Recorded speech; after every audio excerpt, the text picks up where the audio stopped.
برعاية وحضور دولة رئيس مجلس الوزراء السيد محمد الشيع السوداني. لە دوای ڕێکەوتنی ئەمنی ئێران و عێراق بۆ دوورخستنەوەی ئۆپۆزیسیۆنی کوردی ئێرانی لە نزیک سنوورەکان و چەکدا ماڵینیان پێدەچێت گوشارەکانی بەغدا و تاران لە سەر هەرێم کاریگەری جدیان هەبوو بێت و ڕێکەوتنەکە بە پەلە لە بواری جێبەجێکردندایە.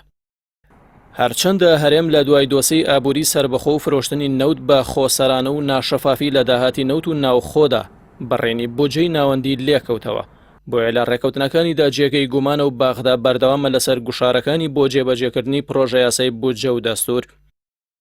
بەوپێی داهات و سوپا و سیاسەتی دەرەوە ناوەندین و هەرێم دەبێت پابند بێت بە بەغداوە، بەڵام بەو پێش کە کابینەی چوارچێوەی هەماهەنگی لە کۆماری ئیسلامی ئێرانەوە نزیکە.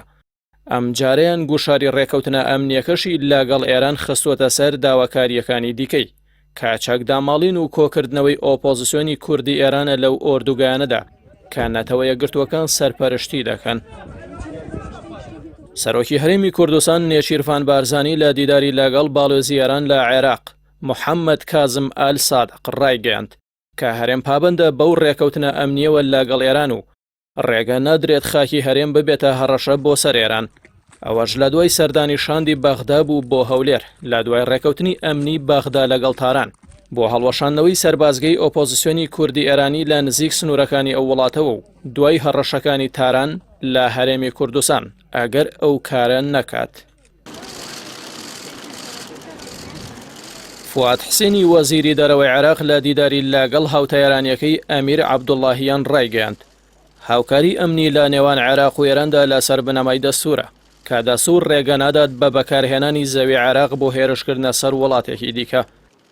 حوسێن جەختی کردەوە لەوەی ئەندامانی لایەنە ئۆپۆزیسیۆنەکانی ئێران لە ژێر چاودێری نەتەوە یەکگرتووەکان دەگوێزرێنەوە بۆ کەمپیوتر و وڵاتەکەشی سوورە لەسەر چەکداماڵینی ئۆپۆزیسیۆنی ئێرانی. جەختیشی لە جێبەجێکردن و پابەندی ڕێکەوتنامەی ئەمنی لە نێوان وڵاتەکەی و ئێران کردەوە.